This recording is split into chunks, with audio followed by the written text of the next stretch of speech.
My name's Marty. My name's Moog from Mighty Car Mods. That's right. And we're in Singapore. Is it your first time in Singapore? It is my first time in Singapore. I've flown through it like so many other people, but it is my first time in Singapore ever. It's my second time in Singapore, but it's my best time in Singapore because we're here for the YouTube Fan Fest, which is epic, meeting lots of fans. And what's amazing for us is to fly into another country, and out at the airport yesterday there were probably around 450 people came out to meet us. Like, it was huge, fill a car park, cars, people, everything. It was amazing. It was really cool. And people of all ages as well. You know, it wasn't just kind of the young dudes with cars. It was old people, young people, people that brought their kids and their families and stuff like that, which is pretty cool, especially, you know, this far from home. I would say, Martin, it was like the big car out. If the Music Festival of Singapore was a car festival, you'd call it the Big Car Out. One of the magazines that was there, Aftermarket Magazine, said it was the biggest aftermarket car show they've ever had in Singapore, which was really cool. We're always very sure of what it is we're going to do. We're about to go on stage at this YouTube Fan Fest. We were just saying earlier it's a bit different because we're not going to get up there and play acoustic guitars and pianos and drum kits, even though we probably could. What do you mean probably could?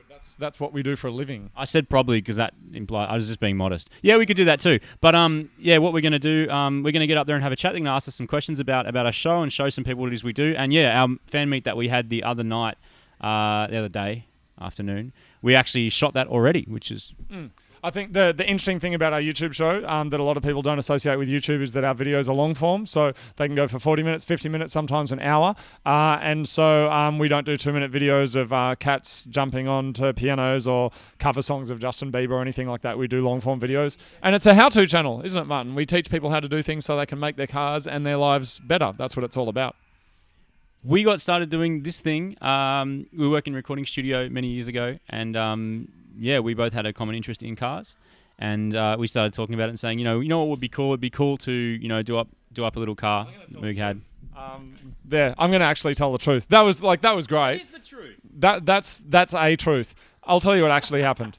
Marty and I were working. We may as well. Let's just come out and say it. Yeah. Even though it's embarrassing. That's the story that we've been giving publicly. Here's what actually happened. Yeah, the real story. So Marty came up with an idea that he wanted to start a blog called cleanandgreencar.org. Now, do you think that would be like the #1 automotive show in Asia Pacific now, cleanandgreencar.org? No, it wouldn't. So the idea of that show was that Marty... the idea of that show was that Marty would show people how to make environmental modifications of their cars. I thought, that sounds boring, even though it sounds good and it's good for the planet and Captain Planet loves you. And I said, why don't we call it Mighty Mods instead and actually make it modifications on the kinds of cars that everybody has. That's what we've been doing. We've been doing it for 6 years now. We have 1.2 million people viewing the show a week.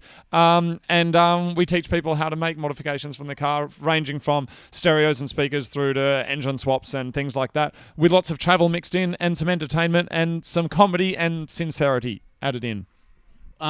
I personally really like to see where our audience comes from. It's really awesome to, you know, get the map put up there and it says, you know, this many people have watched it. And just the other day I was looking and someone from Sudan had watched it and someone from Uzbekistan and then like 300 dudes from Russia. And it is pretty cool to think that they are actually real people. But it kind of always comes back to the real people because when we had these meetups like we were talking about earlier, you actually get to meet these dudes. They're not just numbers on a screen like going, oh yes, someone viewed my thing that I did that goes for a minute. Like people are actually invested and watching it, and you know, you go to a meetup, and we had one in the UK 2 weeks ago, and then we had one in Japan not long before that, and people, you know, show up and they've got their cars and they've done the mods that we have, you know, outlined on our show, which is... And you know what? The numbers are actually real. That's the craziest thing for us. And we first realised that in 2010. We did a national tour of Australia and went to most capital cities. And the first city was Perth. And we arrived in Perth, got off the plane, went out to where the festival was, got up on stage. We were performing 3 times a day over a weekend. And we just saw a sea of people. And we went, wow, the people are actually real. You see a number. If somebody watched a video and your videos had 200 or 300 views, that would not be seen successful in YouTube's kind of, it wouldn't be seen as a lot of views, only 200 views. But if you look at it from a more holistic perspective and go, that's 200 people that you shared a message with, it's actually a huge amount of people. And so to have kind of millions of people watching is really cool. But we also want to make sure that we can keep it a positive message because we do know they are real people watching. So we don't want to promote things that are we don't believe in. Yeah, it's since the beginning we've been the whole kind of crew. So it's kind of, if you watch a Mighty Car Mods video and both of us are on screen, it means the camera is static because it's on a tripod. If only one of us is on screen, then the camera is handheld because there is no crew, there's just us. So we'll come up with the idea for a show. That'll be kind of my main role, to kind of come up with a story or a way of presenting the thing, I guess, like a story, so to say. It's Marty's job to actually make sure the modifications work, and that's his specialty. That's what he does. Once we finish shooting it, we edit it, we grade it, we write the music for it. It's all original music. We put it online.